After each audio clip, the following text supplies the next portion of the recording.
ഏവം പരമ്പരാ പ്രാപ്തം ഇമം രാജർഷയോ വിദുഹു സ കാലേനേഹ മഹത യോഗോ നഷ്ടപരന്തപ. ഇങ്ങനെ പരമ്പരാഗതമായി ഇത് ഗുരു ശിഷ്യനും അച്ഛൻ മകനും രാജാവ് രാജകുമാരനും ഇങ്ങനെ ഉപദേശിച്ചു പോന്നതാണ് വാസ്തവത്തിൽ ഈ യോഗം. സിംഹാസനത്തിൽ ഇരിക്കണമെങ്കിൽ ഈ യോഗവിദ്യ നമ്മുടെ കയ്യിലുണ്ടാവണം, അല്ലെങ്കിൽ നടക്കില്ല. അതികഠിനമായ ശിക്ഷകൾ ഒരു രാജാവിന് നൽകേണ്ടി വരും ശിക്ഷാർഹർക്ക്. അതുപോലെ വലിയ വലിയ ഹൃദയം കുളിർപ്പിക്കുന്ന അതിശയാവഹമായ സമ്മാനവും കൊടുക്കേണ്ടി വരും അതിനർഹപ്പെട്ടവർക്ക്. അപ്പോൾ ഒരേ കൈകൊണ്ട് ഒരേ മനസ്സുകൊണ്ട് കഠിനമായ ശിക്ഷ, ഹൃദയാവർജകമായ സമ്മാനം, ഇത് രണ്ടും ഒരേപോലെ കൊടുക്കാനും സാധിക്കണം. അപ്പോൾ ഒരേ മനസ്സിന് ഒരു ഭാഗത്ത് കാഠിന്യം, അങ്ങേയറ്റത്തെ ആസ്വാദനം, ഇത് രണ്ടും കൂടി എങ്ങനെയാ സാധിക്കണം? അപ്പോഴേ സിംഹാസനത്തിൽ ഇരിക്കാൻ പറ്റും. സിംഹാസനത്തിൽ ഇരിക്കണമെങ്കിൽ ഉപായപ്പെട്ടവരെ കൊണ്ട് സാധിക്കില്ല. അതാണ് നമ്മുടെ കൗടില്യൻ പറഞ്ഞിരിക്കുന്നത്, സേനാധിപനാക്കരുത് ബ്രാഹ്മണനെ എന്ന്. ബ്രാഹ്മണന്റെ മനസ്സ് ശരിയായിട്ടുള്ള ബ്രാഹ്മണത്വം ഉണ്ടെങ്കിൽ ദയ പൂർണ്ണമായിരിക്കും. അത് സേനാധിപൻ അങ്ങനെ ദയ കൊണ്ടു നടക്കാൻ പറ്റില്ല. പടക്കളത്തിൽ ചെല്ലുന്നത് വെട്ടിമുറിക്കാനാ. എത്ര ആളുടെ ശരീരം അവിടെ മുറിഞ്ഞ് ചത്തുപോയി കിടക്കുന്നുണ്ടാവും. അതൊക്കെ കണ്ടിട്ട് നമുക്ക് നിരാശയോ വേറെ ഒന്നോ ജനിക്കരുത് ഒരു പടയാളിക്ക്. ബ്രാഹ്മണന്റെ മനസ്സ് അതിന് സമ്മതിക്കില്ല. ദയാലുവാണ് അദ്ദേഹം. സജ്ജനസ്യ ഹൃദയം നവനീതം യദ്വദന്തി കവയസ്തദലീകം അന്യദേഹ വിലസത്പരിതാപാത് സജ്ജനോ ദ്രവതി നവനീതം. വളരെ വിശേഷപ്പെട്ട രസകരമായ ഒരു സുഭാഷിതമാണിത്. സജ്ജനങ്ങൾ, നല്ല മനുഷ്യരുണ്ടല്ലോ, അവരുടെ ഹൃദയം നവനീതമാണ്, വെണ്ണ പോലെ ഉരുകുമത്രേത്. വെണ്ണ ഉരുകാൻ എന്തു വേണം? വെറുതെ കയ്യിൽ വെച്ചാൽ പോലും ഉരുകികളയും അത്. അപ്പം സജ്ജനങ്ങളുടെ മനസ്സ് നല്ല വെണ്ണയോടുകൂടി പൊരുത്തപ്പെടാവുന്നതാണ്. ഏറ്റവും നല്ല ഉദാഹരണമാണ്. ഇങ്ങനെ കവികൾ ധാരാളം പറയാറുണ്ടത്രേ. അത് പറയുന്നത് യദ്വദന്തി കവയസ്തദലീകം, ആ പറയുന്നത് ശരിയല്ല, അത് നുണയാണ്, സത്യമല്ല. സജ്ജനങ്ങളുടെ മനസ്സിനെ പൂർണ്ണമായി ചിത്രീകരിക്കുന്നതല്ല ഈ മാതൃക, ഈ ദൃഷ്ടാന്തം, ഈ ഉപമ. എന്താ കാരണം? അന്യദേഹ വിലസത്പരിതാപാത് സജ്ജനോ ദ്രവതി. സജ്ജനങ്ങളുടെ അടുത്ത് ആരെങ്കിലും ഒരു ദുഃഖം വന്ന് പറഞ്ഞു, ആ പറയുന്നവന്റെ മനസ്സ് വല്ലാതെ ഉരുകനുണ്ടാവും ദുഃഖം കൊണ്ട്. അത് കേട്ടോ അറിഞ്ഞോ, ഇപ്പൊ നേരിട്ട് കാണണമെന്നില്ല, വല്ലോരും വന്ന് നമ്മുടെ അടുത്ത് പറഞ്ഞു എന്ന് പറയാ. ഒരാൾ ദുഃഖം വല്ലാതെ പരിതപിക്കണമെന്ന് കേട്ടാൽ ആ കേട്ട മാത്രയിൽ സജ്ജനങ്ങളുടെ ഹൃദയം അങ്ങോട്ട് ഉരുകത്രേ. വെണ്ണ അങ്ങനെ ചെയ്യോ? ഏതോ വെണ്ണ ഉരുകി എന്ന് പറഞ്ഞാൽ ഈ വെണ്ണ ഉരുകില്ലല്ലോ. അതിന് നേരിട്ട് ചൂട് തട്ടിയാലല്ലേ ഉരുകുള്ളൂ. അപ്പൊ സജ്ജനങ്ങളുടെ ഹൃദയം മറ്റൊരാളുടെ പരിതാപകഥ കേട്ടാൽ പോലും ഉരുകുന്നു.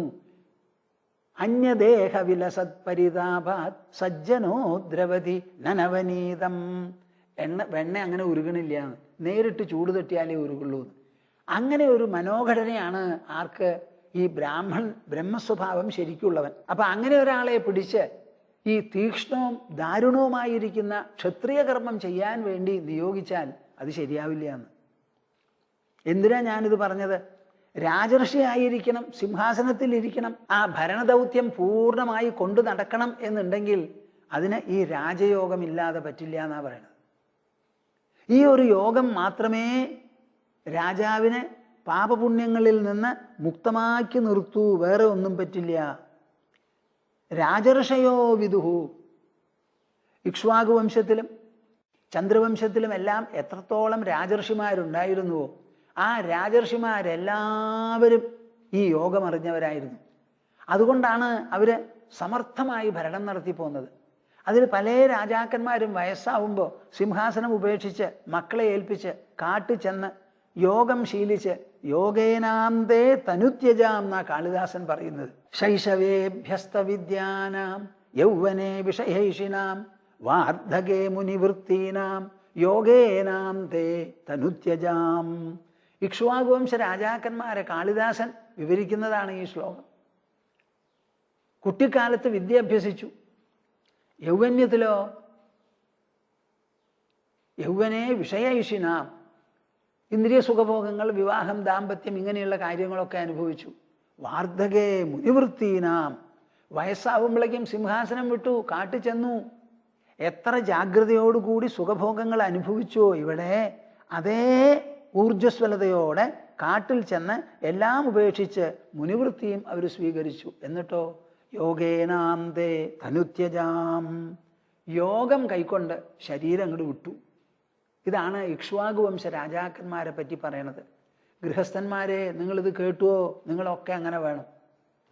നിങ്ങൾക്ക് സിംഹാസനമില്ല, പക്ഷേ വീട്ടുസിംഹാസനമുണ്ട്.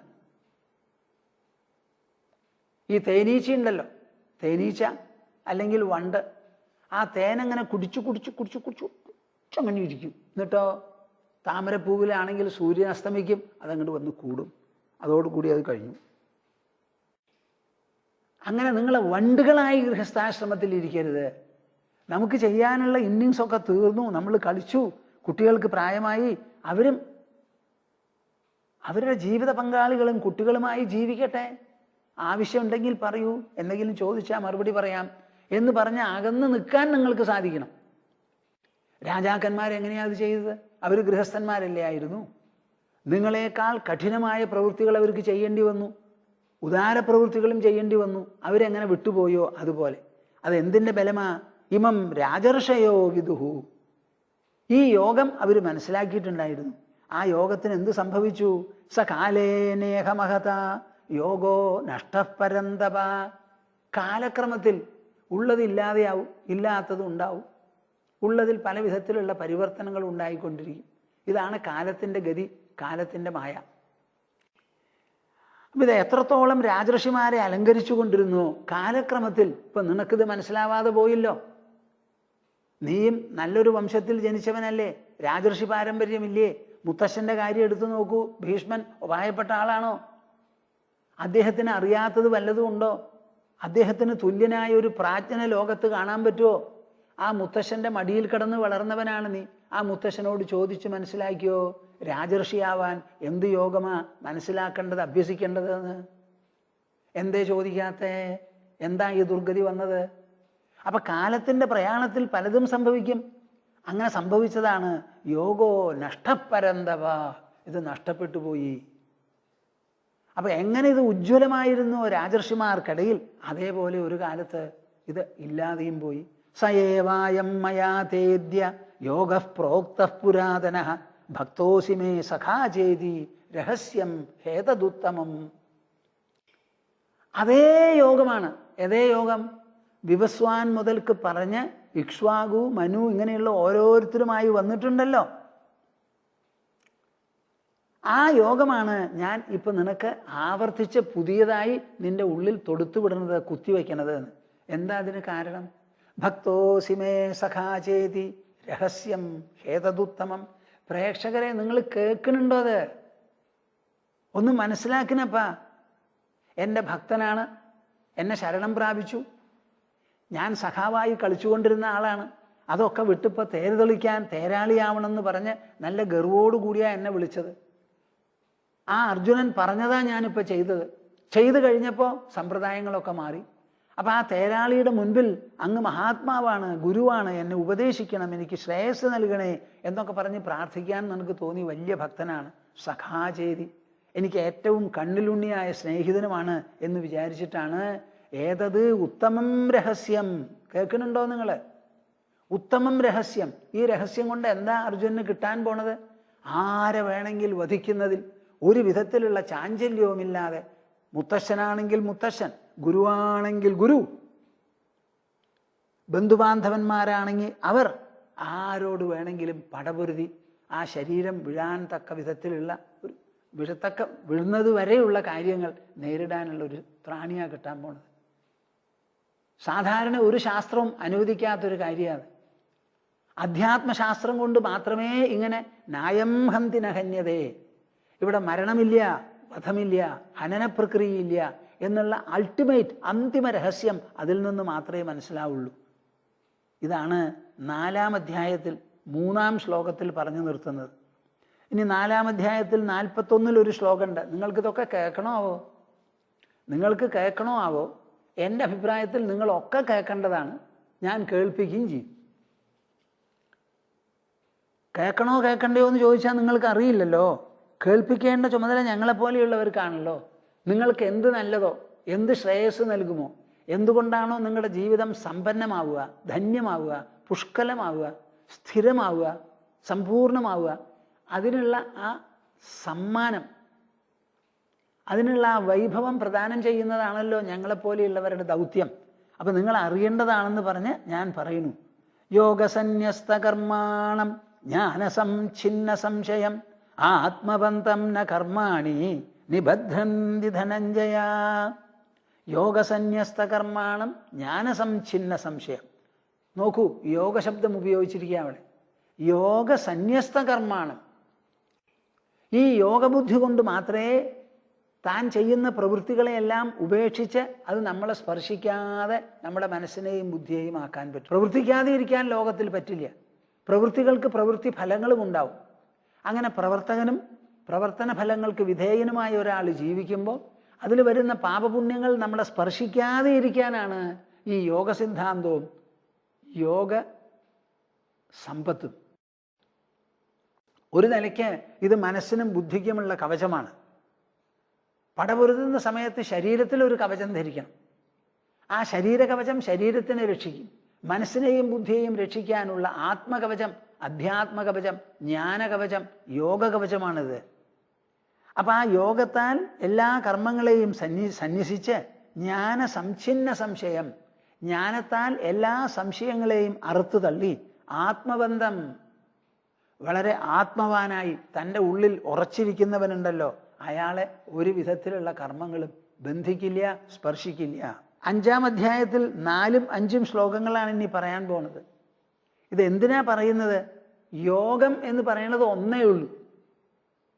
അത് കർമ്മസഹിതമാവാം, കർമ്മരഹിതമാകാം എന്നുള്ള വ്യത്യാസമേ ഉള്ളൂ. സാഖ്യയോഗൗ പൃഥക് ബാലാഹ പ്രവദന്തി ന പണ്ഡിതാഹ ഏകമപ്യാസ്ഥിത സമ്യക് ഉഭയോർ വിന്ദതേ ഫലം. എന്താ അവിടെ പറയുന്നത്?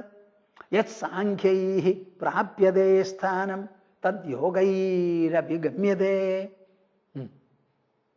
എത്ര മധുരമായിട്ടാ ഈ പാട്ട്! നിങ്ങളിത് രുചിക്കുന്നുണ്ടോപ്പാ? നുണയനുണ്ടോ? അത് എത്ര മധുരമായിട്ടുള്ള ഗാനമാണിത്! നിങ്ങൾ രുചിക്കുന്നുണ്ടോ, നുണയനുണ്ടോ എന്നാണ് ഞാൻ ചോദിക്കുന്നത്. യത് സാഖ്യൈഹി പ്രാപ്യതേ സ്ഥാനം. സാഖ്യന്മാർക്ക് ജ്ഞാനയോഗം, അല്ലാത്തവർക്ക് കർമ്മയോഗം എന്ന് പറഞ്ഞുവല്ലോ. ആ സാഖ്യന്മാർക്ക് എന്ത് സ്ഥാനം അവരുടെ സാഖ്യയോഗം കൊണ്ട് കിട്ടുന്നുവോ തദ് യോഗൈരഭിഗമ്യതേ, അതേ സ്ഥാനം തന്നെയാണ് ഈ യോഗം അഭ്യസിക്കുന്നവർക്കും കിട്ടുന്നത്. ഏകം സാഖ്യം ച യോഗം ച. സാഖ്യം എന്ന് പറയുന്നതിനെയും യോഗം എന്ന് പറയുന്നതിനെയും ഒന്നായി കാണുന്നവനാരോ അവന് മാത്രമേ ശരിയായ വീക്ഷണമുള്ളൂ എന്ന്. ഇത് കൂടുതൽ വ്യാഖ്യാനിക്കുന്നില്ല, ഈ ശ്ലോകം എടുക്കുമ്പോൾ പറയാം. പക്ഷെ എനിക്കത് പറഞ്ഞ് മനസ്സിലാക്കണമെന്നുണ്ട്. എന്താ കാരണം? ഞാനൊരു പുസ്തകം എഴുതിയിട്ടുണ്ടെന്ന് പറഞ്ഞല്ലോ, എസെൻഷ്യൽ കോൺസെപ്റ്റ്സ് ഇൻ ഭഗവത്ഗീത. നമ്മുടെ ശിഷ്യൻ സ്വാമിജി നിർവിശേഷാനന്ദ സ്വാമിജി പറഞ്ഞിട്ടാണ് ഞാനത് എഴുതാൻ തുടങ്ങിയത്. പ്രധാനപ്പെട്ട പ്രതിപാദ്യങ്ങൾ എന്തെല്ലാം ഉണ്ടോ, തത്വമൂല്യ സിദ്ധാന്തങ്ങൾ, അതിനെ അങ്ങ് ബന്ധപ്പെടുത്തി സ്വാമിജി ഒരു പുസ്തകം എഴുതണമെന്ന് പറഞ്ഞപ്പോഴാണ് എഴുതിയത്. അതിനെ മലയാളത്തിലെ അനുവാദം പരിഭാഷപ്പെടുത്തിക്കൊണ്ട് ഞാൻ തന്നെയാണ് പരിഭാഷപ്പെടുത്തുന്നത്. വിചാരസരണിയിൽ പ്രധാനപ്പെട്ട ആർട്ടിക്കിൾ ലേഖനം അതാണ് ആദ്യത്തത്. അതിലിപ്പോൾ ഞങ്ങൾ പുറപ്പെട്ട് അത് 13-ാമത്തെ അധ്യായം വരെ എത്തിയിട്ടുണ്ട്. ഇപ്പോൾ അതിൽ ആദ്യത്തത് 1ഉം 2ഉം അധ്യായങ്ങളുടെ ഒരു പുസ്തകമായി തനതായി പബ്ലിഷ് ചെയ്തിട്ടുണ്ട്. നിങ്ങളെല്ലാവരും അത് വായിക്കേണ്ടതാണ്. ആ മലയാളം തന്നെ ഈ മാതിരിയുള്ള ഗഹന വിഷയങ്ങൾ പ്രതിപാദിക്കുന്നതാണല്ലോ മലയാളം. അപ്പോൾ ആ മലയാളത്തിൽ ആശയങ്ങൾ ഗാംഭീര്യമുണ്ടാവും, പദപ്രയോഗവും ഉണ്ടാവും. നിങ്ങളുടെ മനസ്സിനെ സാധാരണ മാനം, പരിമാണം, ഡയമെൻഷൻ അതിൽ നിന്ന് ഉയർത്തി ഉത്തുംഗമായി, ഉദാത്തമായി, ഉച്ചമായിരിക്കുന്ന ഒരു മാനത്തിലേക്ക് എത്തിക്കണം എന്ന് വിചാരിച്ചിട്ടാണ് എഴുതുന്നത്. അർജുനെ അങ്ങനെയല്ലേ ചെയ്തത്? കരഞ്ഞ് ഉരുണ്ടുകൊണ്ട് കണ്ണ് കലങ്ങി അമ്പും വില്ലും താഴത്ത് വെച്ച് ശരീരം വിറച്ച് മനസ്സ് ചുറ്റിത്തിരിഞ്ഞ് ബുദ്ധി സംശയിച്ച് അങ്ങും ഇങ്ങും ഊഞ്ഞാലാടിക്കൊണ്ടിരിക്കുന്ന മനസ്സിനെ, അർജുനന്റെ മനസ്സിനെ എങ്ങനെ കൃഷ്ണൻ സ്ഥിരമാക്കി തീർത്തുവോ അതേപോലെ നിങ്ങളുടെ എല്ലാവരുടെയും മനസ്സിനെ സ്ഥിര സമ്പൂർണമാക്കാൻ വേണ്ടി എഴുതുന്നതാണ്. അപ്പം അതിനുള്ള ഗൗരവം, അതിനുള്ള ആശയ ഗാംഭീര്യം അതിൽ കാണും. ഇംഗ്ലീഷ് എഴുതി ആ ഇംഗ്ലീഷിൽ നിന്ന് അനുവാദപ്പെടുത്തുമ്പോൾ പ്രത്യേകിച്ചും ആ ഭാഷയിൽ കൈകാര്യം ചെയ്യുന്ന മാനങ്ങളും പരിമാണങ്ങളുമെല്ലാം അതിൽ ധാരാളം ഉണ്ടാവും. ഭാഷയ്ക്ക് തന്നെ ഒരു പുതുമയാണ് അവിടെ വരുന്നത്, ഒരു പുതിയ മാന അതിൽ കിട്ടുന്നത്. വായിച്ചു നോക്കൂ. സാഖ്യയോഗവും പൃഥക് ബാലാഹ പ്രവദന്തിന പണ്ഡിതാഹ. സാഖ്യം യോഗം എന്നിങ്ങനെ വേർതിരിച്ച് പറയുന്നുണ്ടല്ലോ. ആ വേർതിരിച്ച് പറയുന്നത് അറിവില്ലാത്തവരെ ബാലന്മാരെ പറയുള്ളൂ, അറിവുള്ളവർ പറയില്ല. ഏകമപ്യാസ്ഥിത സമ്യക് ഉഭയോർ വിന്ദതേ ഫലം. നിങ്ങൾ സാഖ്യമായി പിന്തുടർന്നോളൂ, കർമ്മയോഗമായി പിന്തുടർന്നോളൂ, കിട്ടാൻ പോകുന്ന ഫലം ഒന്നാണെന്ന്. ഇവിടെ എന്താ പറഞ്ഞത്? ലോകേസ്മിൻ വിവിധാനിഷ്ഠ പുരാ പ്രോക്താമയാനഘ. ഒരേ നിഷ്ഠയാണ് അർജുന, 2 വിധത്തിലാണത് എന്നേ ഉള്ളൂ. നിഷ്ഠ ഒന്നാണ്. അപ്പൊ നിഷ്ഠയുടെ ലക്ഷ്യവും ഫലവും ഒന്നാണല്ലോ. അപ്പൊ വാസ്തവത്തിൽ എല്ലാം കൂടി ഈ ലോകത്തിൽ മനുഷ്യനെ ആചരിക്കാനും അനുസരിക്കാനും അനുധാവനം ചെയ്യാനും പരിശീലിക്കാനുമായി ഒരൊറ്റ നിഷ്ഠയേ ഉള്ളൂ. രണ്ടാമതൊരു നിഷ്ഠ ഇവിടെ ഇല്ല. ആ നിഷ്ഠയാകട്ടെ മനസ്സിലും ബുദ്ധിയിലുമാണ് അധിഷ്ഠിതം, ആശ്രിതം. ഇത് നല്ല പോലെ മനസ്സിലാക്കുവപ്പാ.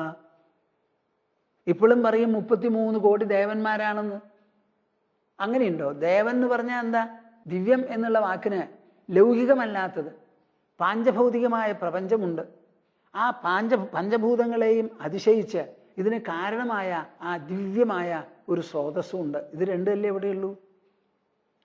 അതിനെങ്ങനെയാ 33 കോടിയാക്കണേ? അതൊക്കെ വിട്ടുകളയൂ. നമ്മുടെ മനസ്സാണ് ഈ സങ്കല്പിക്കുന്നത്, മനസ്സിനാണ് ഭാവന, ബുദ്ധിക്കാണ് ആശയം. അപ്പൊ മനസ്സിലും ബുദ്ധിയിലും ആശ്രയിച്ചിരിക്കുന്ന ഒരൊറ്റ അനുഷ്ഠാനേ ഇവിടെയുള്ളൂ. ഏകം സാഖ്യം ച യോഗം ച യഃ പശ്യതി സപശ്യതി. സാഖ്യം കൊണ്ടോ യോഗം കൊണ്ടോ നേടുന്നത് ഒന്നാണെന്ന് മനസ്സിലാക്കുന്നതാണ് ശരിയായ വീക്ഷണം. ഇനി 6-ാം അധ്യായത്തിൽ 2-ാമത്തെ ശ്ലോകം. യം സന്യാസമിതി പ്രാഹു യോഗം തം വിദ്ധി പാണ്ഡവ നഹ്യസന്യസ്ത സങ്കൽപ്പോ യോഗീ ഭവതി കശ്ചന. ഞാൻ എന്തിനാ ഈ ശ്ലോകങ്ങളൊക്കെ പറയണത്? യോഗം യോഗം എന്നുള്ള വാക്ക് കൃഷ്ണൻ പ്രയോഗിക്കുന്ന രംഗങ്ങളാണിത് മുഴുവനും.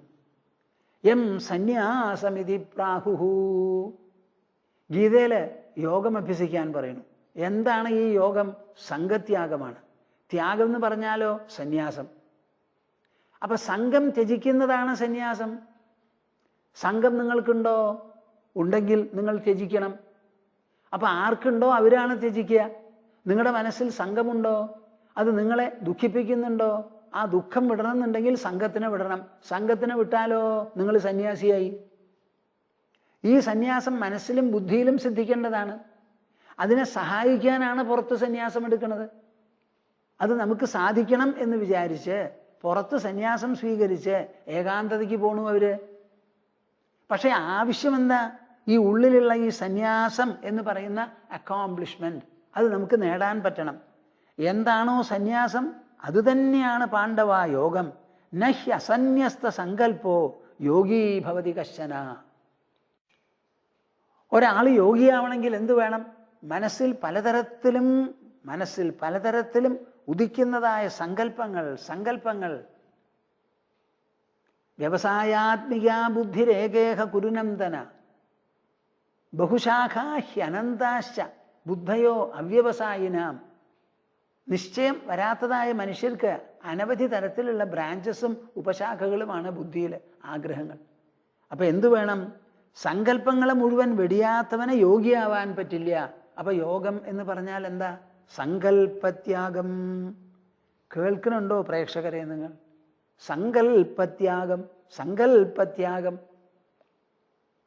സങ്കല്പങ്ങളെ മുഴുവനും വെടിയണം അവിടെ. ഈ സങ്കല്പം വളരെ തൊന്തരവ് പിടിച്ചതാ. ഞാൻ കുറേ മുമ്പ് 3-4 കൊല്ലം മുമ്പ് ഒരു തൈരുകാരത്തിയുടെ കാര്യം പറഞ്ഞു. ഒരു തൈരുകാരത്തി ഉണ്ടായിരുന്നു. പഴയ കാലത്ത് ഗ്രാമങ്ങളിലൊക്കെ ധാരാളം പശുക്കളും കറവയും പാലും ഒക്കെ ഉണ്ടാവുമല്ലോ. അപ്പം എല്ലാ വീട്ടിലും ഉണ്ടാവും, നല്ല വീടുകളിൽ പാലും കറവയും ഒക്കെ. അപ്പം അന്നൊക്കെ ഇതേമാതിരി ഇന്നത്തെ മാതിരി ഉള്ളതല്ല. അവിടെ എന്ത് ചെയ്തു? കുഞ്ചി എന്ന് പറഞ്ഞിട്ട് കുഞ്ചിയമ്മ തൈര് കച്ചവടം ചെയ്യും. അന്നത്തെ കാലത്ത് തൈര് കേടുവരാതെ ഇരിക്കാൻ എന്താ നല്ലത്? മൺപാത്രം നല്ലത്. അപ്പം മണ്ണുകൊണ്ടുണ്ടാക്കിയ ഒരു കുടം, അതിനെ വേണ്ടതുപോലെ പാകപ്പെടുത്തി, അതിന് ചില വഴികളൊക്കെ ഉണ്ട് നമ്മുടെ നാടൻ സമ്പ്രദായം. എന്നിട്ട് അതിൻ്റെ 4 ഭാഗത്തും വരിഞ്ഞു കെട്ടി ഒരു കുടുക്കിട്ടു. എന്താണെന്ന് വെച്ചാൽ പെട്ടെന്ന് പൊട്ടാൻ പാടില്ലല്ലോ, മണ്ണല്ലേ. അത് നിറച്ച് തൈരും ഉണ്ടാവും. അപ്പോൾ ആ തൈര് തുളമ്പിയിട്ടോ പിടിച്ചിട്ടോ ടപ്പെന്ന് പൊട്ടാതെ ഇരിക്കാൻ അതിനെ വരിഞ്ഞ് കെട്ടി ഉറിമാരിയൊക്കെ ആക്കി അവർ തൈര് മേടിക്കാൻ വരും. അപ്പോൾ തൈര് മേടിക്കുമ്പോൾ ഒരു 5-8 എണ്ണം തൈരൊക്കെ കിട്ടിയാൽ നല്ല ഭാരമായി. അത് തലയിൽ വെച്ചിട്ടാണ് പോവുക. അപ്പോൾ എല്ലാ ദിക്കിലും പോവും. കുറേശ്ശെ നാഴി, ഇരുനാഴി, ഇടങ്ങഴി, 2 തൈരൊക്കെ മേടിച്ച് ഇങ്ങനെ കൊണ്ടുപോയി. അപ്പോൾ കുറേ കാലമായി. ഇപ്പോൾ കുഞ്ചിയെ എല്ലാവർക്കും ഇഷ്ടമായി. കുഞ്ചിയുടെ തൈര് വളരെ രസമാണ്. തൈരിൽ എത്ര വേണമെങ്കിൽ വെള്ളം ഒഴിക്കാമല്ലോ. തൈര് തന്നെ വെള്ളം ഒഴിച്ചിട്ടാണ് ഉണ്ടാക്കുക. പാലിൽ വെള്ളം ഒഴിച്ചാൽ അത് തെറ്റാണെന്ന് പറയാം. പാലിങ്ങനെ കടയുന്ന സമയത്ത് വെള്ളം ഒഴിക്കാൻ്റെ പറ്റില്ല. അപ്പോഴേ വെണ്ണയൊക്കെ വേർതിരിഞ്ഞ് വരുള്ളൂ. അപ്പോൾ തൈരിൽ വെള്ളം ചേർത്തു എന്നൊരു ആക്ഷേപം ഉണ്ടാവില്ല. വളരെ ഇങ്ങനെ നേർത്തു പോകുന്നു മാത്രം. അപ്പോൾ കുഞ്ചിയമ്മയുടെ തൈരിൽ അധികം വെള്ളം ഉണ്ടാവില്ല, പാകത്തിനേ ഉണ്ടാവുള്ളൂ. അതെല്ലാവർക്കും ഇഷ്ടമായി. അപ്പോൾ ഒരു ദിവസം ഇങ്ങനെ തൈര് എല്ലാവരും മേടിച്ചു തുടങ്ങി. ധാരാളം ആവശ്യമുണ്ട്, കൊണ്ടുപോകാൻ ഒരു കുടത്തിൽ പറ്റില്ല എന്നുള്ള നിലയായി. അപ്പോൾ ഒരു ദിവസം കുഞ്ചി ഇങ്ങനെ ഇരുന്ന് ആലോചിക്കുക നടക്കുന്ന സമയത്ത്. എന്താ ആലോചിച്ചേ? ഞാനേ ഇപ്പം തൈരൊക്കെ കച്ചവടം ചെയ്യണം. ആ കച്ചവടത്തിൽ നിന്ന് കുറേ ലാഭമൊക്കെ കിട്ടി കയ്യിൽ കാശായാൽ ഞാൻ എന്ത് ചെയ്യും? ഒരു പശുവിനെ മേടിക്കും. ആ പശുവിനെ മേടിച്ച് പശു കറക്കാൻ തുടങ്ങും. പശുവിനെ ഞാൻ കറന്നു കഴിഞ്ഞാൽ എനിക്ക് പാലായല്ലോ. അപ്പോൾ പാലാവുമ്പോൾ കൂടുതൽ ലാഭം കിട്ടി. ആ ഒരു പശുവല്ല 2 പശുവാക്കും. അതിന് ആൾക്കാരെ വയ്ക്കും. പിന്നെ ഞാൻ കൊണ്ടു നടന്ന് വിൽക്കില്ല. പാലും വെണ്ണയും തൈരുമായിട്ട് ഇരിക്കുന്ന സ്ഥലത്തേ കൊടുക്കുള്ളൂ. അങ്ങനെ ഞാൻ പോകുന്ന സമയത്ത് എൻ്റെ അടുത്ത് ആരെങ്കിലും കുഞ്ചിയമ്മേ എനിക്കൊരു 10 ഉറുപ്പിക വേണമെന്ന് പറഞ്ഞ് വന്നാൽ ഞാൻ തരില്ല എന്ന് പറയുമെന്ന് പറഞ്ഞു. തൈര് കൂടെ താഴത്ത് വീണ് ടപ്പെന്ന് പൊട്ടി. അന്നത്തെ തൈര് മുഴുവനെ പോയി. ഇതാണ് ഈ സങ്കല്പത്തിനുള്ള വിശേഷം. മനസ്സിന് സങ്കല്പിക്കുക എന്ന് പറഞ്ഞാൽ ഒരു കണക്കും കയ്യൊന്നുമില്ല. നഹ്യസന്യസ്ത സങ്കല്പോ യോഗി ഭവതി കശ്ചന. സങ്കല്പങ്ങളെ ത്യജിക്കാതെ ഒരാൾക്കും യോഗിയാവാൻ പറ്റില്ല. അപ്പൊ കൃഷ്ണൻ ഇവിടെ എന്താ പറയണത്?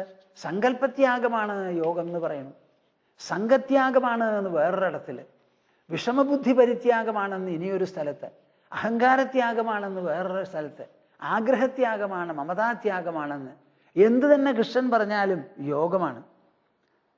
ഇനി നമുക്ക് 6-ാം അധ്യായത്തിൽ 3-ാം ശ്ലോകം പറയുകയാണ്. ആരാണ് ഈ യോഗി, എപ്പോഴാണ് ഈ യോഗം എന്നൊക്കെ കൃഷ്ണൻ ചോദിച്ചപ്പോഴാണ് സ്ഥിതപ്രജ്ഞസ്യ കാ ഭാഷ അപ്പം മറുപടി പറഞ്ഞത്. ആരുരുക്ഷോർമുനേർ യോഗം കർമ്മകാരണമുച്യതേ യോഗാരൂഢസ്യ തസ്യൈവ ശമഃകാരണമുച്യതേ. ഏത് ശ്ലോകത്തിലാണ് നമ്മളിപ്പോൾ?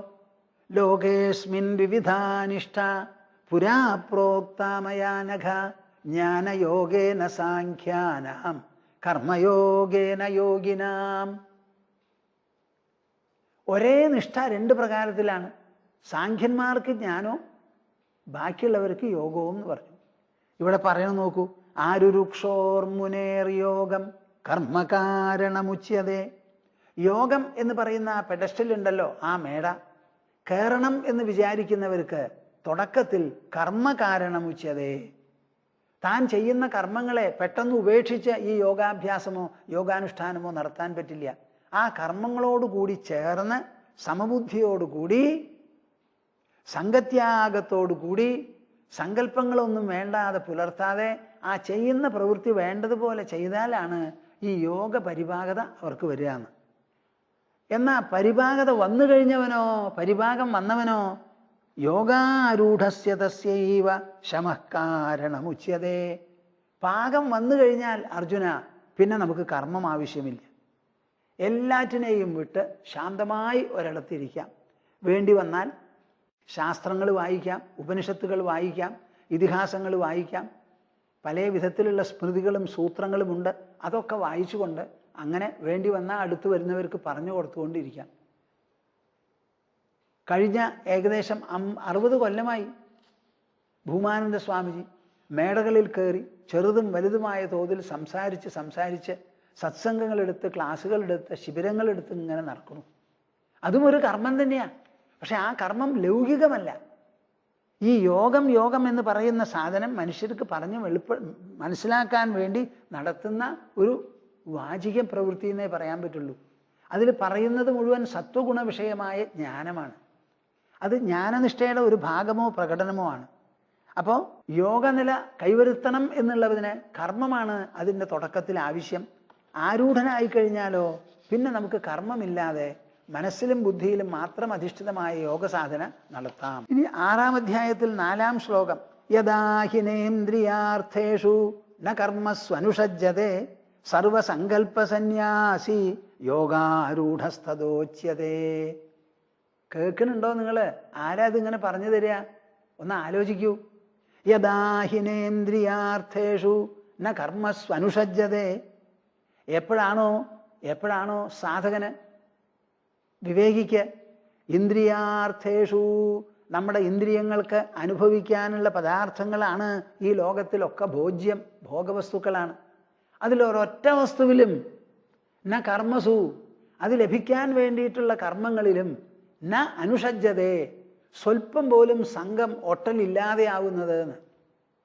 നമ്മുടെ മനസ്സിൽ ഒരൊട്ടലും ഉണ്ടാവരുത്. 50 ടൺ സ്വർണം നമ്മുടെ മുൻപിൽ കൊണ്ടുവന്ന് എടുത്തോളൂ എന്ന് പറഞ്ഞു. യമധർമ്മരാജാവ് നചികേതസിന്റെ മുൻപിൽ, നിനക്ക് എത്ര സ്ഥലം, കണ്ണെത്താത്തത്ര സ്ഥലം ഞാൻ തരാം, ഡാൻസിനും പാട്ടിനും കൂത്തിനുമായി വേണ്ട യുവതികളെ തരാം, ഗാനോപകരണങ്ങൾ തരാം, ഏകഛത്രാധിപതിയായി വാഴിക്കാം, നീ സുഖഭോഗങ്ങൾ അനുഭവിച്ചു കൂടിക്കോ, പക്ഷേ എന്നോട് മരണരഹസ്യം ചോദിക്കരുതേ എന്ന് പറഞ്ഞപ്പോ എന്താ ആ കൊച്ചുകുട്ടി പറഞ്ഞത്? ശോഭാവാമർത്യസ്യ യദന്തകൈതത് സർവേന്ദ്രിയാണാം ജരയന്തി തേജഃ എന്നല്ലേ പറഞ്ഞത്?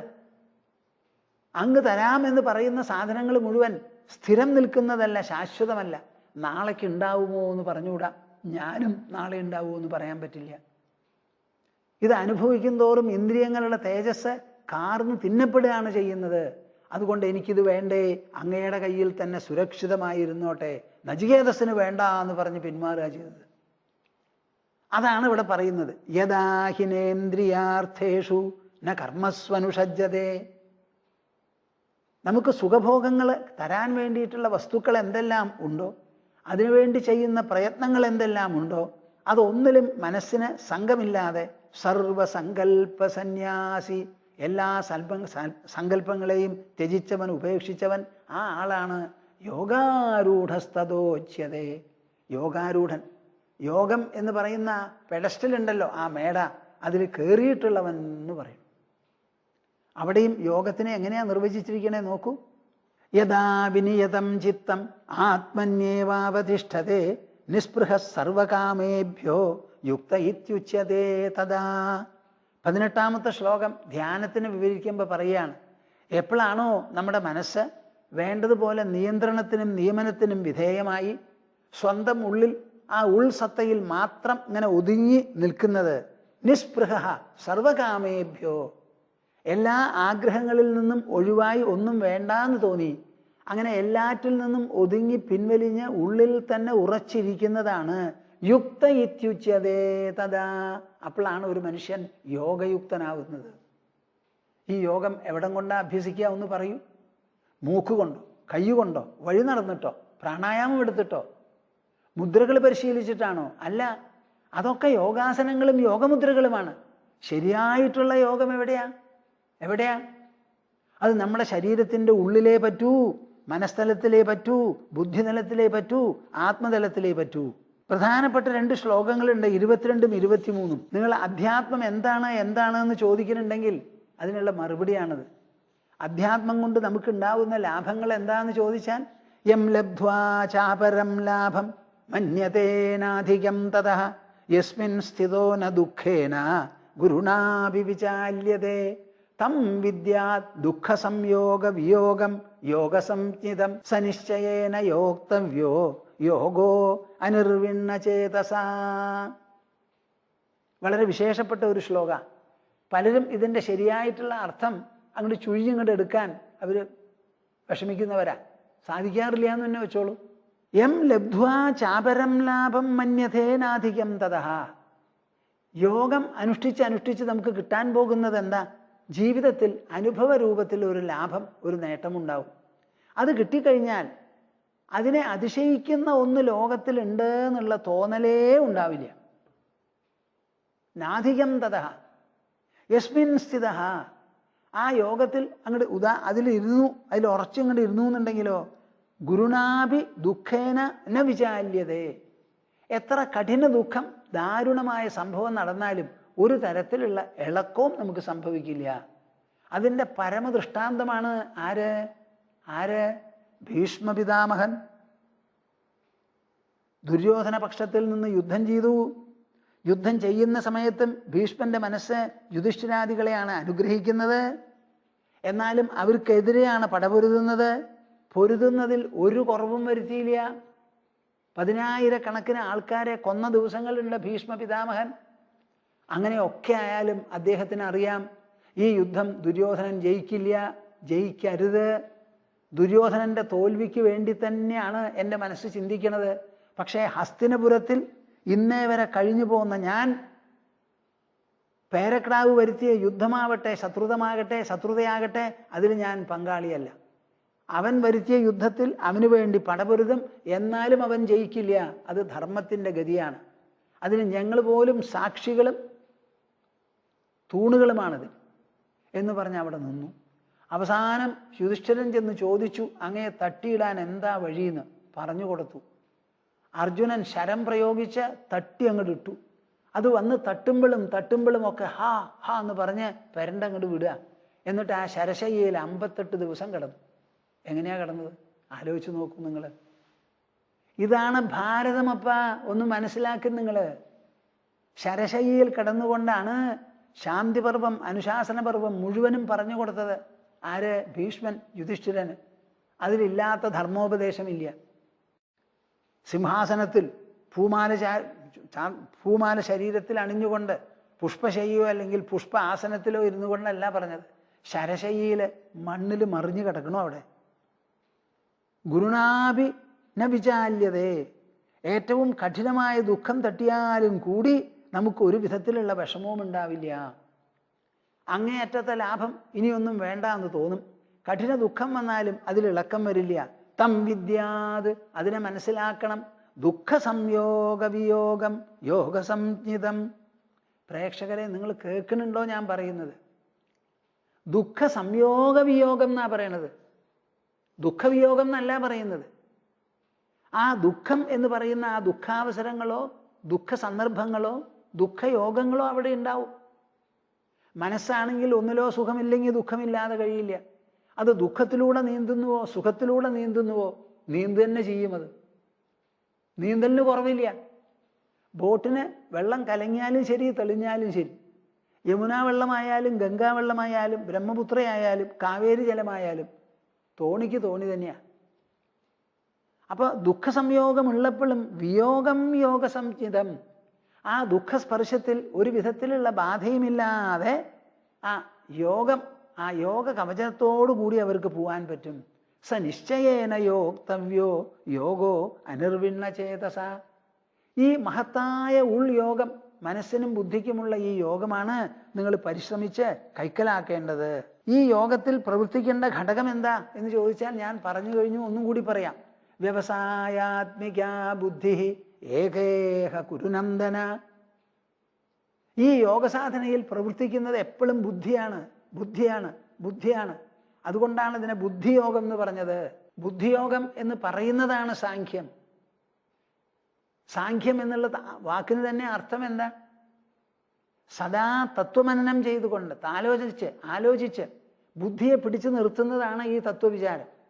ഇപ്പൊ ഞാൻ നിങ്ങളോട് പറയണു, ഈ പറയണത് മുഴുവൻ ബുദ്ധി വിഷയമാണ്. നിങ്ങൾ കേൾക്കുന്നതും ബുദ്ധി വിഷയമാണ്. ചെവിയെ ഉപയോഗിക്കുന്നു എന്ന് മാത്രമേ ഉള്ളൂ, ഞാൻ വായ ഉപയോഗിക്കുന്നു എന്ന് മാത്രമേ ഉള്ളൂ. വായിൽ നിന്ന് പുറപ്പെടുന്നത് മുഴുവൻ ശബ്ദവും പദങ്ങളുമാണ്. ആ ശബ്ദത്തിലും പദത്തിലും എന്താ ഉള്ളത്? ജ്ഞാനത്തിൻ്റെ കണികകളും അതിൻ്റെ കൂടുതൽ വിപുല ഭാവങ്ങളുമാണ്. ശബ്ദം ഗ്രഹിച്ച് നിങ്ങൾക്ക് കിട്ടാനുള്ളതും ബുദ്ധിയിൽ അറിവായിട്ടാണ് അത് കിട്ടുന്നത്. അപ്പൊ ഇതിൽ ബുദ്ധി മാത്രമാണ് പ്രവർത്തിക്കാനുള്ളത്. അപ്പൊ ഇത് ബുദ്ധിയോഗമാണ്. ഇനി 12-ാം അധ്യായത്തിൽ 8-ാമത്തെ ശ്ലോകത്തിൽ പറയുകയാണ് ഭക്തിയുടെ ഭാഷയിൽ ഇത് എന്താ? മയ്യേവ മനാധസ്വ മയി ബുദ്ധിം നിവേശയ നിവസിഷ്യസി മയ്യേവ അത ഊർധ്വം ന സംശയ. ഇനി ഭക്തി നിങ്ങളെല്ലാവരും പറയുന്നുണ്ടല്ലോ, ഭക്തിയും ക്ഷേത്രവും പോക്കും വരവും വ്രതം നോലുമ്പ് ഇതൊക്കെയാണല്ലോ നമുക്ക് വെള്ളം. ആ ഭക്തിയിൽ എന്താ പറയണത്? നിങ്ങൾ ചെയ്യേണ്ടത് എന്താ? മയ്യേവ മനാധസ്വ. നിങ്ങളുടെ മനസ്സ് എന്നിൽ അങ്ങോട്ട് കെട്ടിയിടണം. മനസ്സ് ഭാവന ചെയ്യുമ്പോൾ ആ ഈശ്വര വിശ്വാസം മാത്രമായിരിക്കണം മനസ്സിനുള്ള പോഷകം. വിശ്വാസരൂപത്തിലാണ് നിങ്ങൾ ഈശ്വരനെ മനസ്സിൽ നിർത്തേണ്ടത്. മനസ്സിലാണ് നിർത്തേണ്ടത്. കടയിൽ പോയിട്ടൊരു ഐഡൽ മേടിച്ചു, പൂജാമുറിയിൽ ഒരു പീഠമുണ്ടാക്കി അവിടെ ഭംഗിയായി വെച്ചു, ഒരു സ്വർണ്ണ ചെയിനും കഴുത്തിൽ ചാർത്തി, അതല്ല. മനസ്സിനെ ഭഗവാനിൽ അർപ്പിക്കണം, സ്ഥാപിച്ചു നിർത്തണം. മയി ബുദ്ധിം നിവേശയ, അതുപോലെ ബുദ്ധിയെയും നിവേശിപ്പിച്ച് നിർത്തണം. ഇത് രണ്ടുമായാലോ നിവസിഷ്യസി മയ്യേവ അത ഊർധ്വം ന സംശയ. ഈ മനസ്സിനെയും ബുദ്ധിയെയും ഈശ്വരനിൽ നിക്ഷേപിച്ച് നിർത്താൻ സാധിച്ചാൽ ആ സെക്കൻഡ് മുതൽക്ക് പിന്നെ നിങ്ങൾ ഭൂമിയിലല്ല ജീവിക്കുന്നത്, ഭഗവാനിലാണ് ജീവിക്കുന്നത്. അപ്പൊ ഭഗവാനിൽ നമുക്ക് ജീവിക്കാറാവണമെങ്കിൽ നമ്മളെ അകറ്റി നിർത്തുന്ന മനസ്സും ബുദ്ധിയും, ലോകവിചാരങ്ങളിൽ മുങ്ങിക്കിടക്കുന്ന ബുദ്ധിയെ അതിൽ നിന്ന് മോചിപ്പിച്ച് ഭഗവാനിൽ മുക്കി അങ്ങോട്ട് വയ്ക്കണം. ഇതാണ് ആവശ്യം. ഇപ്പൊ നിങ്ങൾക്ക് മനസ്സിലായോ യോഗം എന്ന് പറയുന്നത് എന്താണെന്ന്?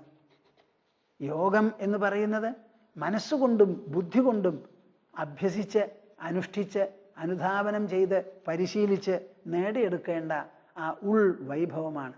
മാനസം ബൗദ്ധമാണ് അതിൻ്റെ സ്വഭാവം. ഭഗവത്ഗീത എന്ന് പറയുന്നത് പടക്കളത്തിൽ 2 പേർ തമ്മിൽ നടന്ന ഒരു സംവാദമാണത്. സാധാരണ ഇപ്പം ഞാൻ നിങ്ങളോട് പറയുന്നുണ്ടല്ലോ, ഇത് അങ്ങനത്തെ ഒരു സംവാദമല്ല. ഇത് ഒരു മേടയിലിരുന്ന് വലിയൊരു സദസ്സിനെ നോക്കി ഒരു തത്വപ്രവചനം നടത്തുക എന്ന് പറയുമ്പോൾ പ്രവക്താവ് പറഞ്ഞുകൊണ്ടിരിക്കും, ശ്രോതാക്കൾ കേട്ടുകൊണ്ടിരിക്കും. അതിൻ്റെ ഇടയിൽ ഒരു ചോദ്യം ചോദിക്കാനോ മറുപടി പറയാനോ അവർക്ക് അവസരം ഉണ്ടാവില്ല. അത് സാധ്യമല്ലല്ലോ. അതുപോലെയല്ല ഭഗവത്ഗീത എന്ന് പറഞ്ഞ സംവാദം 5152 കൊല്ലം മുൻപ് കുരുക്ഷേത്രത്തിൽ വെച്ച് നടന്നത്. ഒരു പ്രവക്താവും ഒരു ശ്രോതാവും കൂടി സംവദിക്കുന്ന സമയത്ത് ആ പ്രവക്താവ് പറയുന്നത് മുഴുവൻ കേട്ട് മനസ്സിലാക്കണം ആര്? ശ്രോതാവ്. ആ മനസ്സിലാക്കുന്നതിൻ്റെ ഇടയിൽ എന്തെങ്കിലും സംശയമോ ചോദ്യമോ ഉണ്ടെങ്കിൽ അത് ഉന്നയിക്കാനുള്ള ഒരു അവസരമുണ്ടെന്ന് മാത്രമല്ല, ഉന്നയിക്കേണ്ടതും ആണ്. പറയുന്നത് മനസ്സിലാക്കിക്കണം എന്നൊരു നിർബന്ധമുള്ളതാണ് സംവാദം. അല്ലെങ്കിൽ സംവദിക്കുക എന്നുള്ളതിന് അർത്ഥമാവില്ല. പറയുന്നത് കേൾക്കുന്നു, കേൾക്കുന്നത് ഗ്രഹിക്കുന്നു, ഗ്രഹണത്തിൽ എന്തെങ്കിലും വിഷമമുണ്ടെങ്കിൽ അത് ഉന്നയിക്കുന്നു, ആ വിഷമം തീർത്ത് കൂടുതൽ വിശദീകരണം നൽകിക്കൊണ്ടേ ആ സംവാദം മുന്നോട്ട് പോകാൻ പറ്റുള്ളൂ. അങ്ങനെ ഒരു സംവാദത്തിൽ പ്രവക്താവിന് എത്രത്തോളം സ്ഥാനമുണ്ട്, ശ്രോതാവിന് എത്രത്തോളമാണ് സ്ഥാനം, ആ ശ്രോതാവിൻ്റെ സ്ഥാനത്തെ അനുസരിച്ച് പ്രവക്താവിൻ്റെ ദൗത്യം തന്നെ മാറി മാറിപ്പോകും, അധികമായി പോകും, വിശദീകൃതമായി തീരും എന്നൊക്കെ മനസ്സിലാക്കാനുള്ള ഒരു സന്ദർഭമാണിത്. കൃഷ്ണന് പറയാനുള്ളതൊക്കെ പറഞ്ഞ് അവസാനിപ്പിച്ചതിന് ശേഷം അർജുനൻ്റെ ചോദ്യമാണല്ലോ. ആ ചോദ്യത്തിന് മറുപടിയായി കൃഷ്ണൻ പറയുന്നതോ നിങ്ങളൊക്കെ കേട്ടതാണ്. ഞാൻ മലയാളത്തിൽ കുറച്ച് ശ്ലോകങ്ങൾ ഒന്ന് ചൊല്ലാം, നിങ്ങൾ കേട്ടോളൂ. വളരെ നന്നായിരിക്കും, കേട്ട ആശയം വരും. ഇതേവരെ പറഞ്ഞു നിർത്തിയ ഭാഗം നല്ലപോലെ മനസ്സിലാക്കിയിട്ട് വേണം ഇവിടുന്ന് അങ്ങോട്ട് പോകാൻ. 2ാമത്തെ അധ്യായത്തിൽ കാര്യങ്ങൾ പറഞ്ഞ് അവസാനിപ്പിച്ചാലും കർമ്മയോഗം എന്ന് പറയുന്നത് എന്താണെന്നൊന്ന് തുടങ്ങി വെച്ചേ ഉള്ളൂ. സമത്വം യോഗ ഉച്യതേ എന്ന് പറഞ്ഞ് അങ്ങോട്ട് വിട്ടേ ഉള്ളൂ. ഇവിടെ ഇപ്പോൾ ഈ കർമ്മം എന്ന് പറയുന്നത് എന്താ? ലോകത്തിൽ കർമ്മനിരതത്വത്തിന് സ്ഥാനമുണ്ടോ? ഉണ്ടെങ്കിൽ അത് എവിടം കൊണ്ടുണ്ടാവണു? എന്തൊക്കെയാണ് വ്യക്തിയമായും കുടുംബീയമായും സമാജീയമായും പ്രകൃതിയെയോ ലോകത്തെയോ ഒട്ടാകെ സംബന്ധിക്കുന്നതായും എന്താണ് കർമ്മത്തിന് സ്ഥാനം? ഈ ലോകം കർമ്മസങ്കുലമാണല്ലോ. ഇതൊക്കെ വിശദീകരിക്കുന്ന ഒരു വിശേഷപ്പെട്ട അധ്യായമാണ്. ഭഗവത്ഗീതയെ എല്ലാവരും ഒരു കർമ്മശാസ്ത്രമായി പറയുന്നുണ്ടെങ്കിൽ ആ കർമ്മശാസ്ത്രം എന്തുകൊണ്ടാവുന്നു എന്നുള്ളത് പൂർണ്ണമായി വിശദീകരിക്കുകയാണ് ഈ 3ാം അധ്യായത്തിൽ. ആ വിശദീകരിക്കുന്ന സമയത്ത് കൃഷ്ണൻ ഇതേവരെ പറഞ്ഞ കാര്യങ്ങൾ വിട്ടുകളയാനോ അതിന് വിലക്ഷണമായോ വ്യത്യസ്തമായോ ഒന്നും സംസാരിക്കാനും പറ്റില്ല. അതുകൊണ്ടാണ് ആദ്യമേ പറഞ്ഞത് എന്ത്? ലോകത്താദ്യം മുതൽക്കേ ഞാൻ കഥിക്കും നിഷ്ഠ രണ്ടു താൻ, സാഖ്യർക്കു ജ്ഞാനമായി മേവും കാമികൾക്കതു കർമ്മമാം. ഈ ലോകത്തിൽ ആദ്യമേ മുതൽക്കെന്നാ പറയണത്, പുരാപ്രോക്താമയ അനഘാന്ന്. അപ്പൊ ആദ്യമായി അർജുനനോട് കൃഷ്ണൻ സംസാരിക്കുകയല്ല. അർജുനനും കൃഷ്ണനും അടുത്ത കാലത്ത് ജനിച്ചവരാണ്, മധ്യവയസ്കരാണ് രണ്ടുപേരും. ആ സംവാദത്തിന്റെ വേരുകളോ തുടക്കമോ എവിടെയാന്ന് ചോദിച്ചാൽ അനാദികാലത്താണ് കിടക്കുന്നത്. ലോകേസ്മിൻ വിവിധാനിഷ്ഠ പുരാപ്രോക്താമയാനഘ എന്നാ പറയുന്നത്. വളരെ മുൻപ് തന്നെ 2 തരത്തിലാണ് ഈ നിഷ്ഠ, ഒരേ നിഷ്ഠയാണ്. ലോകത്താദ്യം മുതൽക്കേ ഞാൻ കഥിക്കും നിഷ്ഠ രണ്ടുതാൻ. ഒരേ നിഷ്ഠ രണ്ടെണ്ണാണ്. സാഖ്യർക്കു ജ്ഞാനമായി മേവും കാമികൾ കതു കർമ്മമാം. ആ നിഷ്ഠ ആലോചന ബുദ്ധിയുള്ളവര്, സത്വഗുണം കൂടുതൽ അവരുടെ വ്യക്തിത്വത്തിൽ ഉൾക്കൊണ്ടിട്ടുള്ളവര്, അങ്ങനെ സത്വഗുണപ്രധാനികളായി ജ്ഞാനകുതുകികളായി ലോകത്ത് കുറേയൊക്കെ വൈരാഗ്യമുള്ളവരായിട്ടുള്ള മനുഷ്യരുണ്ടല്ലോ, അവർക്ക് തത്വവിചാരമാണ് ഏറ്റവും ഇഷ്ടം. എന്ത് കണ്ടാലും ആലോചിക്കും ആലോചിക്കും ആലോചിക്കും. ഇപ്പം കഥകളി കാണാൻ പോകുന്ന പലരും ഉണ്ട്. എന്താ ഈ കഥകളി? കഥകളി എന്ന് പറഞ്ഞാൽ പുരാണത്തിലൊക്കെ പറഞ്ഞിട്ടുള്ള ഇതിവൃത്തങ്ങൾ എടുത്ത് അതിനെ വേഷഭൂഷണത്തോടുകൂടി ആംഗ്യങ്ങളോടുകൂടി ചിത്രീകരിക്കുന്ന വിശേഷപ്പെട്ട ഒരു സംഗീത നാടകമാണെന്ന് തന്നെ പറയാം. പക്ഷെ അത് എല്ലാവർക്കും ആസ്വദിക്കാൻ പറ്റില്ല. ഒരു കഥകളിക്ക് വലിയ ഒരു സദസ്സിനെ ആർക്കും പ്രതീക്ഷിക്കാൻ പറ്റില്ല. എന്നാലോ കഥകളിക്ക് വലിയ പ്രചാരമില്ലേ? സർക്കാർ വരെ ആ കലാവേദിക്ക് വലിയ സഹായവും ഒക്കെ ചെയ്യുന്നുണ്ട്. അതാണല്ലോ നമ്മുടെ ചെറുതുരുത്തിയിൽ കലാമണ്ഡലം എന്ന് പറയുന്നത്, ചെറുതുരുത്തിയിൽ. അപ്പോൾ കാണാൻ അധികം ആൾക്കാരുണ്ടാവില്ല, പക്ഷെ ഇതൊരു വലിയ കലയാണ്. എല്ലാവർക്കും അത് മനസ്സിലാക്കാനോ ആ മുദ്രകളൊക്കെ ഗ്രഹിക്കാനോ പറ്റിയെന്ന് വരില്ല. പക്ഷേ നമ്മുടെ സംസ്കാരത്തിലും കലാബോധത്തിലും ഈ കഥകളിക്ക് വലിയ ഒരു സ്ഥാനമുണ്ടെന്നാണ് പൊതുവെ ജനങ്ങൾ മനസ്സിലാക്കുന്നത്. അപ്പം എത്ര പേര് കാണാനോ കേൾക്കാനോ പോയി എന്നനുസരിച്ച് ഒരു കലയുടെ ഗുണമോ ദോഷമോ മൂല്യമോ അതിൻ്റെ അടിസ്ഥാന ഘടകങ്ങളെയോ വിലയിരുത്തിയാൽ ശരിയാവില്ല. ഇവിടെ സാഖ്യർക്കു ജ്ഞാനമായി മേവും, തത്വവിചാരശീലന്മാർക്കെല്ലാം അത് തത്വവിചാരമായി തന്നെയാണ് ഈ നിഷ്ഠ. എന്ന് വെച്ചാൽ എന്താ അർത്ഥം? അവരുടെ ബുദ്ധിയിലും മനസ്സിലുമാണ് ഇതിൻ്റെ പരിശീലനവും അധിഷ്ഠാനവും അടിത്തട്ടുമെല്ലാം. അവർക്ക് പുഷ്പം വേണ്ട, ബിംബം വേണ്ട, പൊതുവെ ഒരു ആരാധനാ കേന്ദ്രവും അവർക്ക് ആവശ്യമില്ല. പല വിധത്തിലുള്ള തീയുകൂട്ടി ഹോമം ദ്രവ്യം അങ്ങനെയുള്ളതൊന്നും അവർക്ക് ആവശ്യമില്ല. അവർ ശാസ്ത്രങ്ങൾ ഇങ്ങനെ വായിക്കും, പറയണത് ഇങ്ങനെ കേൾക്കും, ആലോചിച്ചു കൊണ്ടിരിക്കും. ഭഗവാനെ പറ്റിയിട്ടുള്ള ആലോചനയാണ് അവർക്ക് കൂടുതൽ ഭഗവാനെ സ്തുതിക്കുന്ന 1000-ഓ 10,000-ഓ നാമങ്ങളെക്കാൾ. ഓരോ നാമത്തിലുമുള്ള അർത്ഥത്തെക്കുറിച്ച് അവർ ചിന്തിക്കും. ഇപ്പോൾ വിശ്വം വിഷ്ണു വഷട്കാരോ എന്ന് പറഞ്ഞാൽ എന്താ ഈ വിഷ്ണു സഹസ്രനാമത്തിൽ ആദ്യം വിശ്വം എന്ന് പറഞ്ഞിരിക്കുന്നത്? വിശ്വം എന്ന് പറഞ്ഞാൽ ലോക. നമ്മൾ സാധാരണ ധരിച്ചു വച്ചിരിക്കുന്നത് എന്താ? ലോകം ഈശ്വരനല്ല, എന്നാൽ ലോകത്തിൽ നിറഞ്ഞിരിക്കുന്നവനും ലോകത്തെ രചിച്ച് സന്ധാരണം ചെയ്യുന്നവനുമാണ് ഭഗവാൻ. അപ്പം ആ ആളെ വിശ്വമായി ചിത്രീകരിച്ചാൽ എങ്ങനെയാ? ഒരു വിഷയത്തെ വിഷയിയായി കണക്കാക്കൂ എന്ന് പറയുന്നത് പോലെ ആവില്ലേ ഓബ്ജക്റ്റിനെ സബ്ജക്റ്റായിട്ട് കണക്കാക്കൂന്ന്? അപ്പോൾ ഈ വിശ്വം എന്നുള്ളൊരു വാക്കിന് അവിടെ എന്താ അർത്ഥം? അപ്പോൾ തത്വവിചാരശീലന്മാരെന്ത് ചെയ്യും? ആ വിശ്വം എന്നുള്ളൊരു വാക്കിനെ കുറിച്ച് 1 മണിക്കൂറോ നിരന്തരമോ ആയിട്ട് ആലോചിക്കും. ആ ആലോചനാ രൂപത്തിലാണ് അവരുടെ ഭക്തിയും അഭ്യാസവും അനുഷ്ഠാനവും എല്ലാം തന്നെ. അങ്ങനെ ഈ 1000 നാമങ്ങൾക്കും 1000 തരത്തിലുള്ള അർത്ഥമുണ്ട്, പ്രസക്തിയുണ്ട്, അനുബന്ധമുണ്ട്. ഇത് മുഴുവനും ആലോചിച്ചുണ്ടാക്കും. അങ്ങനെയാണല്ലോ നമ്മുടെ ശാസ്ത്രങ്ങൾക്കും വിഷ്ണു സഹസ്രനാമത്തിനുമെല്ലാം വളരെ വിപുലമായിരിക്കുന്ന വ്യാഖ്യാനങ്ങൾ ഉണ്ടായിരിക്കുന്നത്. കഴിഞ്ഞ കൊല്ലം വിഷ്ണു സഹസ്രനാമ വിശ്വയജ്ഞ മഹോത്സവം നടത്തുമ്പോൾ നമ്മുടെ മങ്ങോട്ട് ശ്രീമാൻ രാമകൃഷ്ണൻ എന്നോട് പറയുണ്ടായി, സ്വാമിജി തന്നെ വിഷ്ണു സഹസ്രനാമത്തിന് ഒരു വ്യാഖ്യാനവും വിവരണവും എഴുതണമെന്ന്. അപ്പം ഞങ്ങൾക്ക് കൂടുതലും ഇംഗ്ലീഷ് ഓഡിയൻസ് ആണല്ലോ.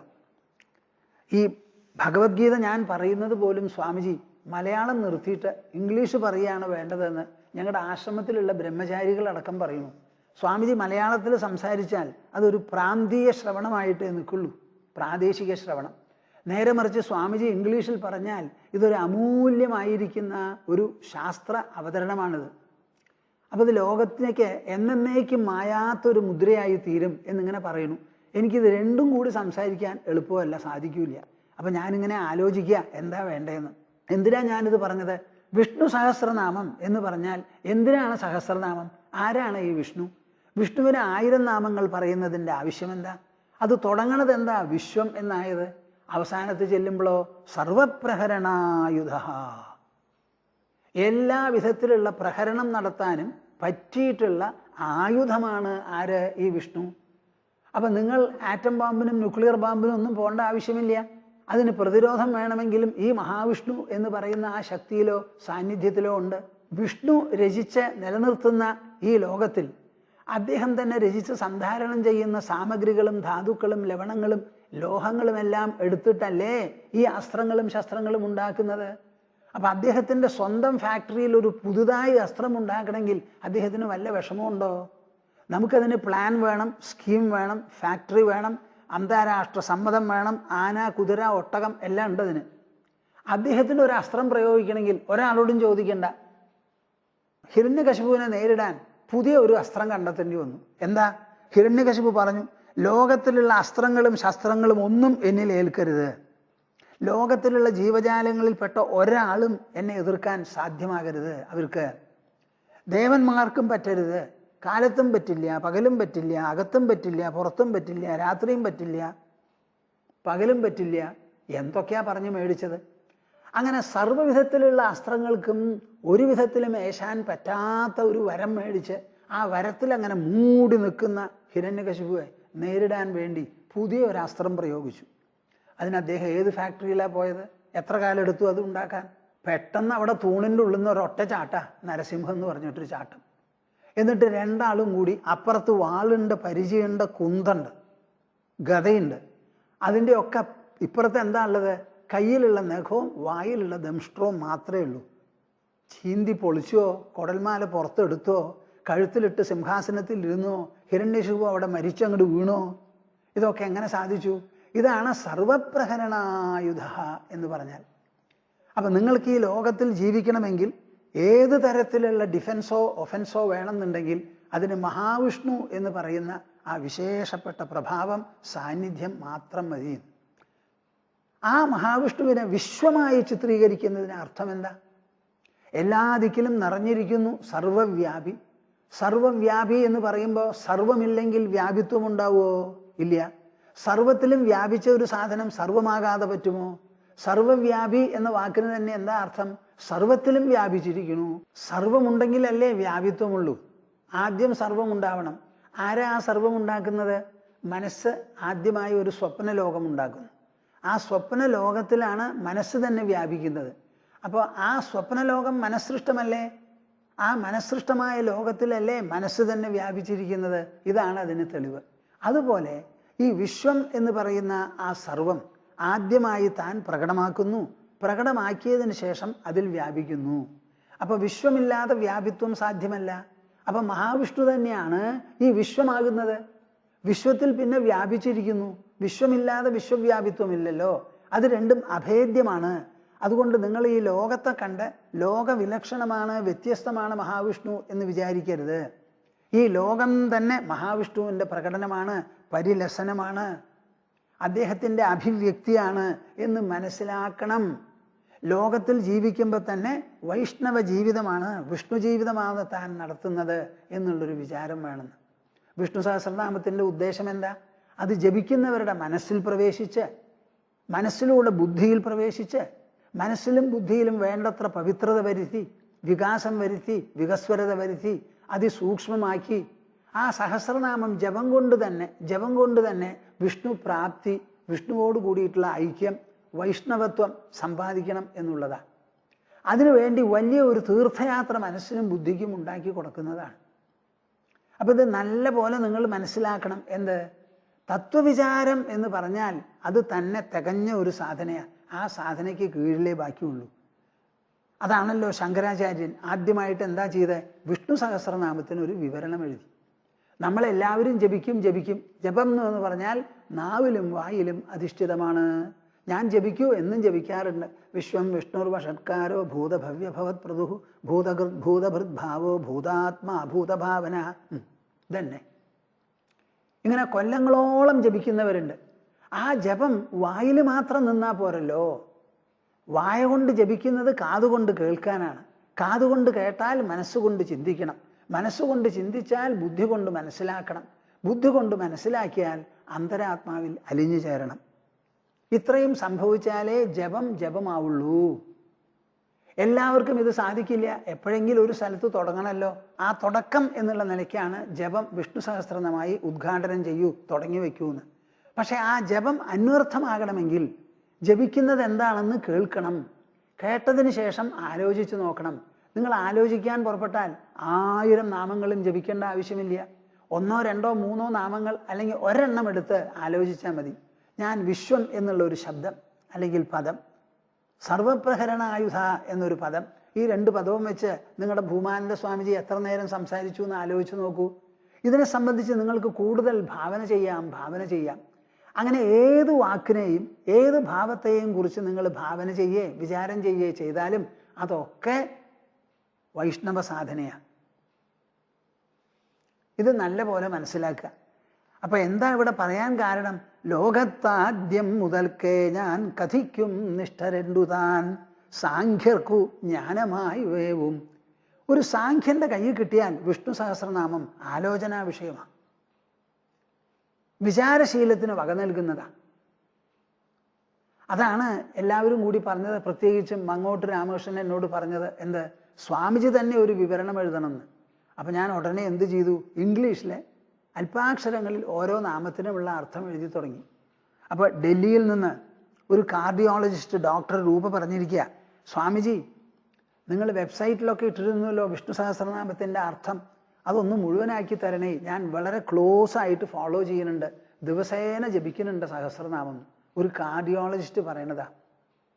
നിങ്ങൾ എന്ത് വിചാരിക്കണു കൂട്ടരെ?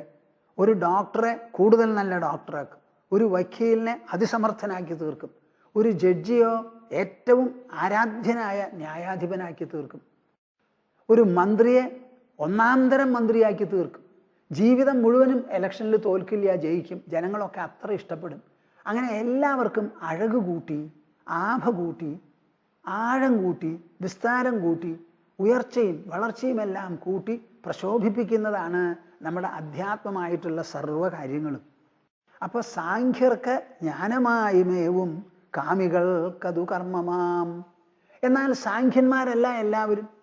ലോകത്തിൽ ബുദ്ധിജീവികൾ വളരെ കുറവാണല്ലോ. എത്ര പേരുണ്ട് ബുദ്ധിയുള്ളവര്? നമ്മുടെ സർക്കാർ വരെ പറയുന്നു, സർക്കാരിന് തിരഞ്ഞെടുത്ത മന്ത്രിമാരും അവർ അപ്പോയിന്റ് ചെയ്തിട്ടുള്ള IAS ഓഫീസർമാരും മാത്രമായാൽ രാജ്യത്തിൻ്റെ വളർച്ച പെട്ടെന്ന് കഴിയില്ല എന്ന് ഇന്നത്തെ സർക്കാർ പ്രത്യേകിച്ചും പ്രഖ്യാപിച്ചിട്ടുള്ളതാണ്. എനിക്ക് വളരെ സന്തോഷം തോന്നി. ഈ ബുദ്ധിയുടെ മഹിമയും ആ ബുദ്ധി ഉപയോഗിക്കുന്ന സമയത്ത് സാഖ്യം എന്ന് പറഞ്ഞാൽ അതാണല്ലോ, അതിനുള്ള സ്ഥാനവും മഹിമയും ഒക്കെ മനസ്സിലാക്കാനാണ് പറയുന്നത്. ബുദ്ധിജീവികൾ എത്രയുണ്ട്? അധികം ഉണ്ടാവില്ല. നമ്മുടെ രാജ്യത്തിന് ഭരിക്കുന്നത് ആരാ? 6000 IAS ഓഫീസർമാരും ഏതാണ്ട് 900 മന്ത്രിമാരും കൂട്ടരുമാണ് ഈ രാജ്യം ഭരിക്കുന്നത്. നമ്മുടെ രാജ്യത്തിൻ്റെ വിസ്താരം എത്രയാ, ജനസംഖ്യ എത്രയാണെന്ന് നിങ്ങൾക്കറിയോ? 123 കോടി ജനങ്ങളാണ് ഇവിടെ. നമ്മുടെ ഇന്ത്യ രാജ്യം ഭാരതം എന്ന് പറയുന്നുണ്ടല്ലോ, പഴയ കാലത്തേക്കാൾ വെട്ടിച്ചുരുക്കിയിട്ടുണ്ടത്. ഇപ്പോഴത്തെ വിസ്താരം എത്രയാണെന്ന് ചോദിച്ചാൽ 32,87,590 കിലോമീറ്റർ വിസ്താരമാണ് നമ്മുടെ രാജ്യം. നിങ്ങളൊന്ന് മനസ്സിലാക്കൂ. ഇതിൽ 123 കോടി ജനങ്ങളാണ്. നമ്മുടെ ഈ സമുദ്രതീരുണ്ടല്ലോ, എൻ്റെ ഓർമ്മ ശരിയാണെങ്കിൽ 7500 കിലോമീറ്ററാണ് ഇതിൻ്റെ ദീർഘം. 15,106.7 കിലോമീറ്ററാണ് നമ്മുടെ ചുറ്റളവ്. ഇത്രയും വലിയ ഒരു രാജ്യം ഭരിക്കാൻ ഈ 6000 പേരുടെ ബുദ്ധി കൊണ്ട് നടക്കുമോ? ഈ 900 മന്ത്രിമാരുടെ ബുദ്ധി കൊണ്ട് നടക്കുമോ എന്ന് ചോദിച്ചാൽ നടക്കില്ല. ഇവർക്കൊക്കെയുള്ള പണം ഇവിടെയുള്ള ജനങ്ങൾ പല വിധത്തിലുള്ള തൊഴിലെടുത്ത് സമ്പാദിച്ച് വരുമാനമുണ്ടാക്കി അതിൻ്റെ നികുതി പണമാണ് നമ്മുടെ ദേശീയ ബഡ്ജറ്റിൽ നമ്മൾ കാണുന്നത്. അപ്പോൾ ഈ ഗവൺമെൻറ്റിനെ തീറ്റണതും ഇവർക്ക് ഓരോ സ്ഥലത്തേക്ക് ഓരോ ഡെവലപ്മെൻറ്റിന് വളർച്ചയ്ക്ക് വേണ്ടിയിട്ടുള്ള വിഹിതം അങ്ങ് നിശ്ചയിച്ചു കൊടുക്കാനും വിഭവം വരുന്നത് നമ്മുടെ രാജ്യത്തിൽ നിന്നും പ്രജകളിൽ നിന്നുമാണ്. ആ രാജ്യത്തിലും ആ പ്രജകളിലും സർക്കാരിൻ്റെ കയ്യിൽ എത്ര ബുദ്ധിമാന്മാരുണ്ടോ, ആലോചനാശീലമുള്ളവരുണ്ടല്ലോ, അതിനെ കവച്ചു വയ്ക്കുന്ന അനവധി ആൾക്കാർ ഇവിടെ ജനങ്ങളുടെ ഇടയിലുണ്ട്. അപ്പം നമ്മുടെ സർക്കാർ എന്തു വേണം? സാങ്കേതിക വിദ്യ, പ്രത്യേകിച്ചും അറിവുള്ളവർ പല ആൾക്കാരും ഇവിടെയുണ്ട്. അവരുടെ സഹായത്തോടു കൂടി വേണം ഈ രാജ്യത്തിൻ്റെ വികാസ പ്രസ്ഥാനങ്ങളൊക്കെ ആസൂത്രണം ചെയ്യാനും നടപ്പിലാക്കാനും. അതിനവർ പുറപ്പെടണം. നമ്മുടെ പ്രധാനമന്ത്രി പറയുണ്ടായി, സാങ്കേതിക വിദഗ്ധന്മാരെ ഉപദേശക സമിതിയിൽ ഉൾപ്പെടുത്തി ഞങ്ങൾ പ്രയത്നിക്കാൻ പോണു എന്ന്. വളരെ ശുഭോദർക്കമാണ് പറഞ്ഞത്. ഗവൺമെൻറ് മുതൽ മുടക്കുന്നുണ്ടല്ലോ, ആ മുതൽ മുടക്ക് മുഴുവനും വേണ്ടതുപോലെ മുടക്കാനും ആദായകരമായി പ്രവർത്തിക്കാനും ജനങ്ങൾ വേണം, ബുദ്ധിയുള്ളവർ വേണം. അപ്പം സർക്കാരിൻ്റെ കയ്യിൽ മാത്രമാണ് ബുദ്ധി എന്നവർ വിചാരിച്ചു പോകരുത്. അവരുടെ കയ്യിൽ 10 ബുദ്ധി ഉണ്ടെങ്കിൽ 100 1000 ബുദ്ധി ജനങ്ങൾക്ക് മധ്യത്തിലുണ്ട്. അവരിൽ നിന്ന് പറ്റാവുന്ന ആൾക്കാരെ വിളിച്ച് ജോലിക്ക് വെച്ചിട്ട് വേണം പ്രവർത്തിക്കാൻ. എന്തിനാ ഞാനിത് പറയണത്? സാഖ്യർക്കു ജ്ഞാനമായി മേവും. ഈ ജ്ഞാനമാണ് വാസ്തവത്തിൽ ഇതിൽ. ജ്ഞാനം എന്ന് പറഞ്ഞാൽ ബുദ്ധിജന്യമാണ്, ബുദ്ധിയുടെ ഉത്പന്നമോ വിഭവമോ ആണ് ജ്ഞാനം. ആ സാഖ്യന്മാർക്ക് ഇത് ജ്ഞാനമാണ് ഈ നിഷ്ഠ. ആഗ്രഹങ്ങളുണ്ട് ലോകത്തിൽ, പല സാധനങ്ങളും വേണം, ഇന്ദ്രിയങ്ങൾക്ക് സന്തോഷം വേണം, സുഖഭോഗങ്ങൾ വേണം എന്ന് വിചാരിക്കുന്നവർക്ക് മാത്രമേ ഇത് കർമ്മത്തോടു കൂടിയ ഒരു നിഷ്ഠയാവുന്നുള്ളൂ. കർമ്മനിഷ്ഠന്മാർക്കും പ്രവർത്തിക്കേണ്ടത് എന്താ? യോഗബുദ്ധിയാണ്. ചെയ്തോളൂ പ്രവൃത്തി. പക്ഷെ ആ പ്രവൃത്തി ചെയ്യുന്ന സമയത്ത് ബുദ്ധി കൊണ്ട് മനസ്സിൽ ആ യോഗബുദ്ധി ആനയിച്ച് അതുകൊണ്ട് വേണം പ്രവർത്തിക്കാൻ. കർമ്മത്തോടു കൂടിയുണ്ട് എന്നുള്ള വ്യത്യാസമേ ഉള്ളൂ. സാഖ്യന്മാർക്ക് ഈ കർമ്മം വേണ്ട, അവർക്ക് ആശയില്ല, ആവശ്യമില്ല.